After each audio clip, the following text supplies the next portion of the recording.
Ayan, 131. Photo boss. Magkano discount? Ayan, walang discount. Ganyan pa rin ang presyo. Ayan. Maglalagay ulit tayo ng 200. Aside.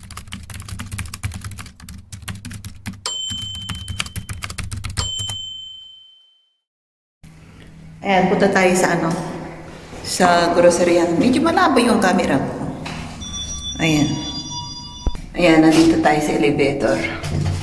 At ngayon, tayo ayan, nakapagsuot ako ng manipis na jacket ngayon kasi hindi masyadong, ano ba yun, malamig sa labas.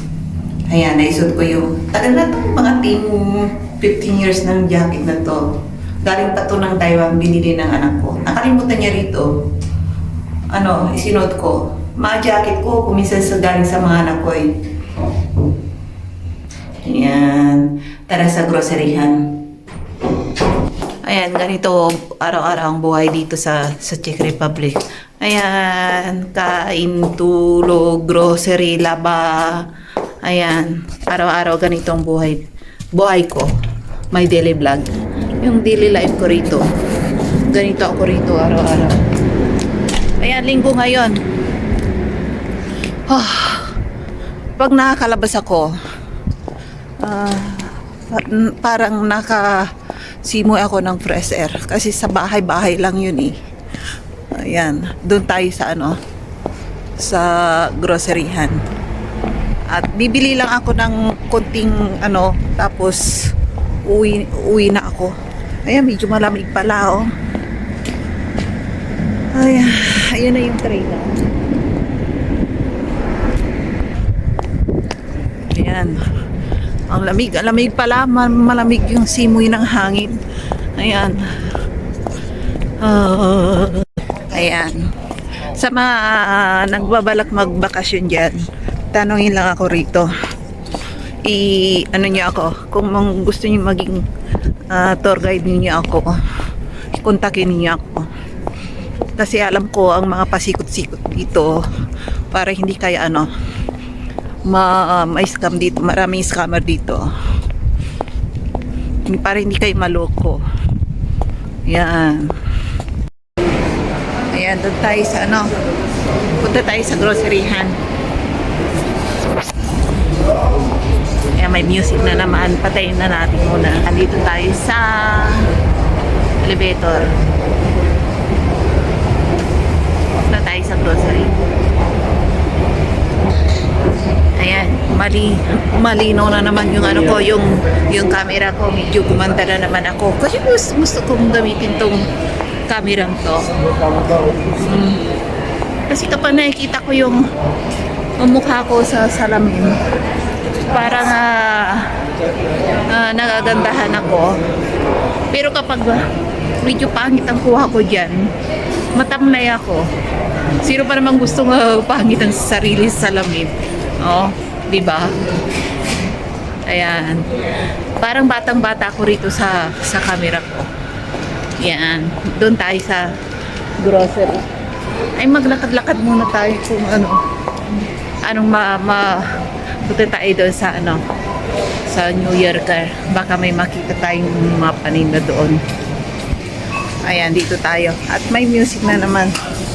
Sabi ng asawa ko, bibili raw siya ng milk.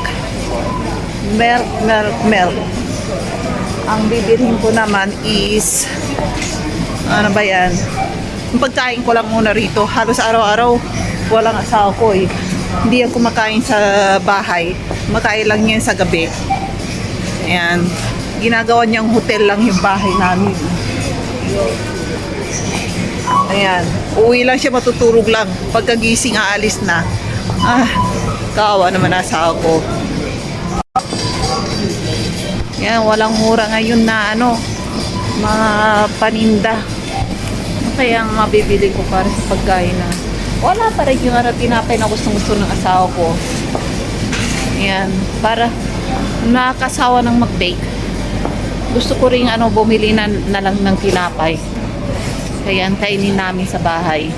Ayan Hindi ko alam kung ano mabibili ko. Ayan, hindi ko alam kung anong gusto ng asawa ko. Ask ko siya mamaya kung anong gusto niya. Wala na naman tinapay noon sale. Parating ubos yung mga paninda rito ngayon. Wala pang stock. Naghihintay pa. Murang karne. Ayan.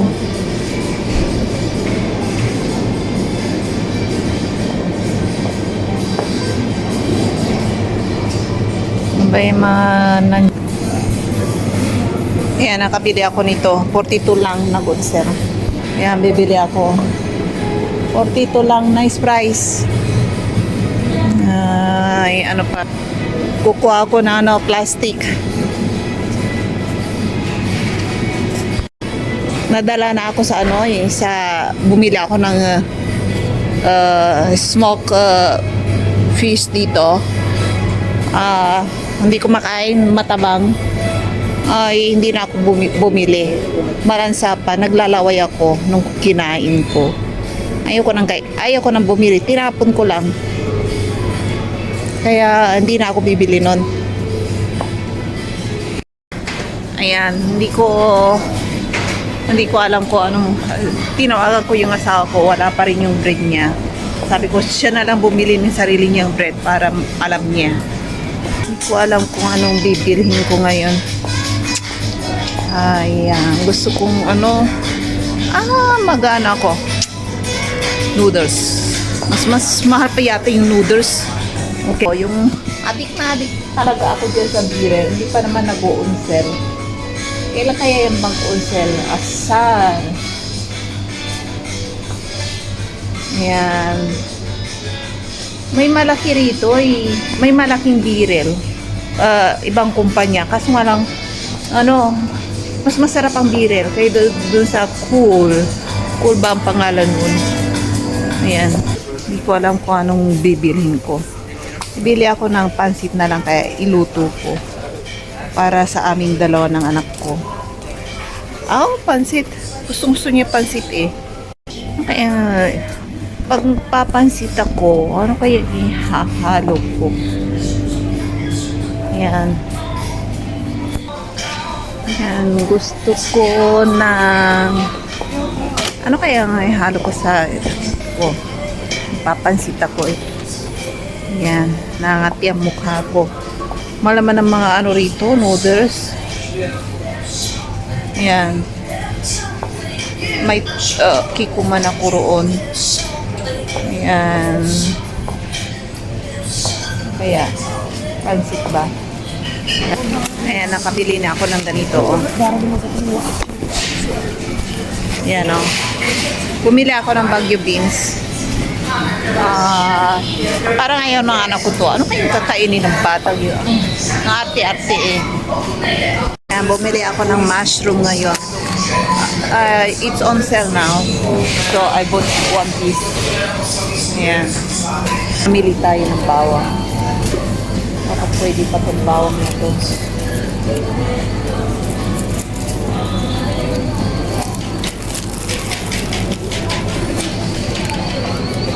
Hindi ko pa alam kung ano pa. Gusto ko talaga ano pa. Pansit.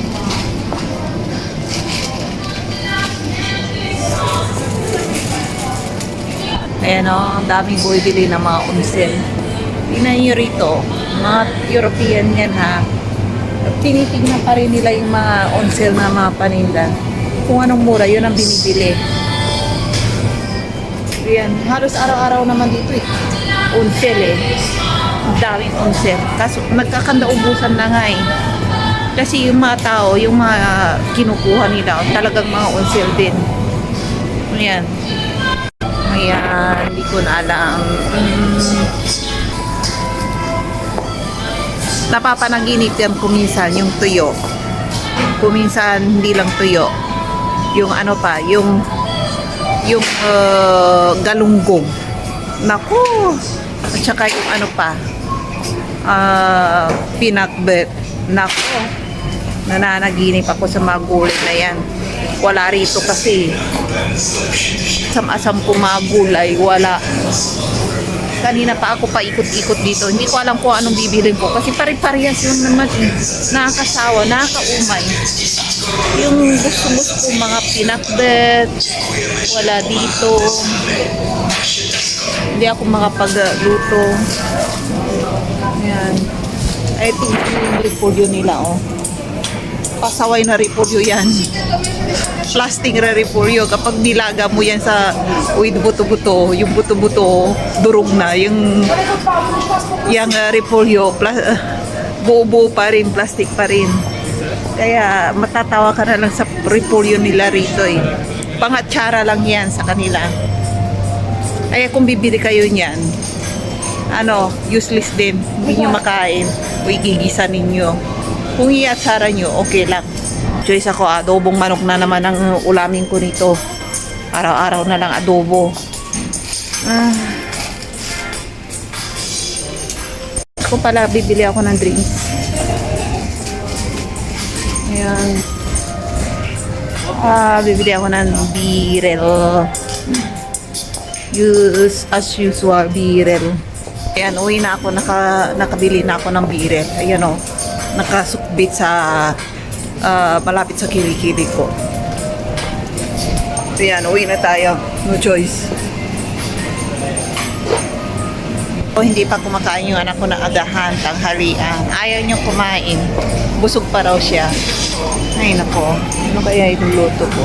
Ito na lang. Ayan, magmadali tayong umuwi kasi nagugutom na ako. Yan lang. Pag may manok, tsaka may rice sa bahay, okay na yun. Pila ang mga tao. Pila. Kaya nakapila ako rito, oh. Ayan, oh. Doon din sa kabila. Pila rin. Kala ko, yung security guard, yung pala. Yan, magbabayad na tayo. Tingnan natin kung magkano nagastos natin na naman yun. Начните просить карту Клавкарт.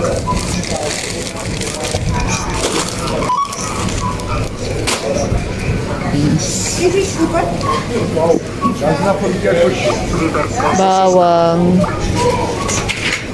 Chisnik. Yan. Pumili ako ng, sa Islam. Napakaliit sa Islam. Yan, yung nabili kong manok.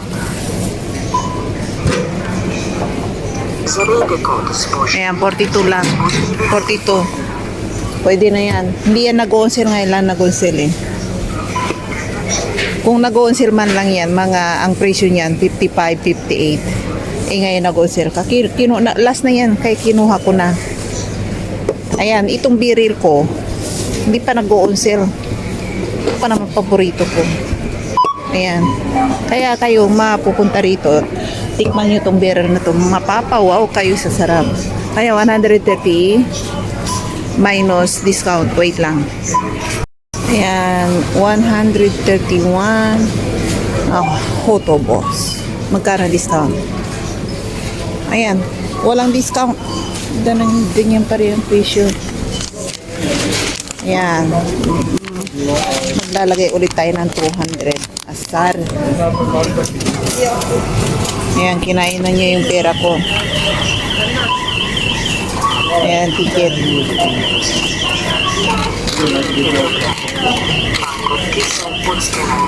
Ay, akala ko may 100 pang lalabas. Magkano yung binili ko?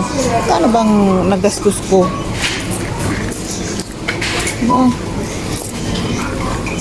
Mahal pala.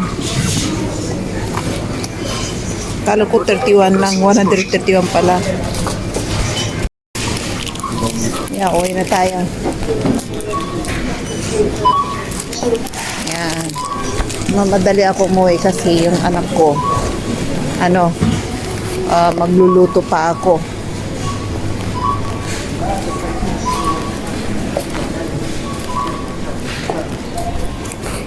Ayan, 50% discount pa rin. Tagal na nitong 50% discount. Ino-on-sale nila yung taglamig na makakapal na jacket ng mga bata. Mga binibinta nila rito karamihan damit ng bata. Tsaka mayroon ding matanda sa mga ano.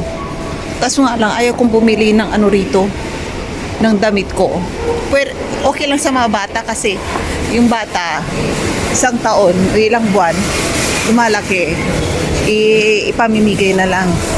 Isa matatanda, kung minsan nakabili na ako minsan dyan, hindi ako komportable kasi madaling masira o di kaya yung masyadong mahaba or yung pantalon hindi fit sa ano sa baba, napakasikip. Yung hinaharap mo makikita yung hinaharap na yung biyak ba, matutuwa ka na lang kapag ano bubuyili ka dyan ng pantalon, yung biyak ng hinaharap mo kitang kita kaya kung magsusot ka ng pantalon galing dyan, ang isuot mo na pantalon ay t-shirt, yung napakamahaba para hindi kita yung harapan. Kasi kapag crop top yung sinuot mo, kitang-kita yung hinaharap mo yung V. Yung bakat na bakat, tsaka ano, yung biyak ba.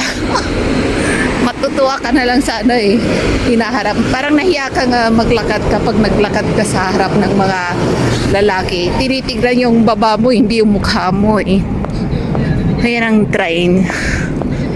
Ayan. Ayan, malamig pa rin. Pero yung mga yelo, hindi pa rin tunaw lahat.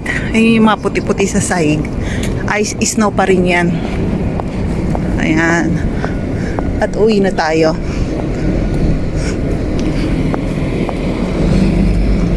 Lamig. Super lamig. 100%.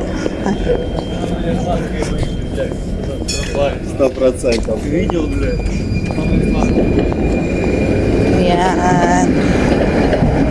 Anong oras na? Hindi makulimlim ngayon. Kasi mag-alas 4 na, mag-alas 5, may araw pa rin. Ayan. Kasi malapit ng summer Yung summer sa kanila rito, yung plus 5 degree, 4 degree, yung mga summer sa kanila yan. Or plus 9 degree, 10 degree, mga summer ang mga yan. Pero sa atin, yung mga plus na yan, nako, sasabihin niyo, winter na. Iba sa kanila. Pero, makikita nyo rito, mahaba rin yung ano, yung pagsapit ng mga May, June, hindi ko alam kung anong September, October, yung araw nila napakatagal lumubog. Mag-alas 10 na ng hating gabi, may araw pa, parang ganito ang araw. Ayan, makikita mo nung bagong salta ko rito, anong oras na? Sabi kong ganun, alas 9 ng umaga, hating gabi. Sabi ng asawa ko, alas 10 mag-hating gabi. Bago ako pumunta rito sa check, nung first time ko pumunta rito, sabi niya, anong oras na dyan? Ba't naglalakad ka pa rin? Alas 9, ba't may araw pa? Sabi ko gano'n sa kanya. Ay nako, try nyo rito pumunta sa summer. Mahabang araw. Ayan, mahaba talaga ang araw dito sa mga ganyan. Mag-aalas 10 ng hating gabi, may araw pa. Ganito ang araw. Pag araw naman, yung mga alas 3 ng madaling araw, may araw na rin. Maliwanag na. Pero kapag tag-snow, tag-winter, yan, yung mga makulimlim parating madilim. Iba tag-araw naman, maliwanag na maliwanag. Ayan. Ayan, dito tayo sa elevator.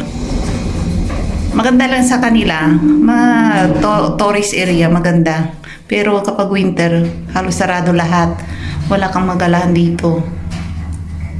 Maganda rito sa kanila kasi tayong mga Asian, sabik sa malamig na lugar. Gaganda ang skin mo rito. Mamula-mula yung mga pisngi mo, yung buhok mo, lalambot sa lamig. Ganda. Yan lang ang kinagandahan. Pero sa kanila, gusto nila yung mainit na lugar.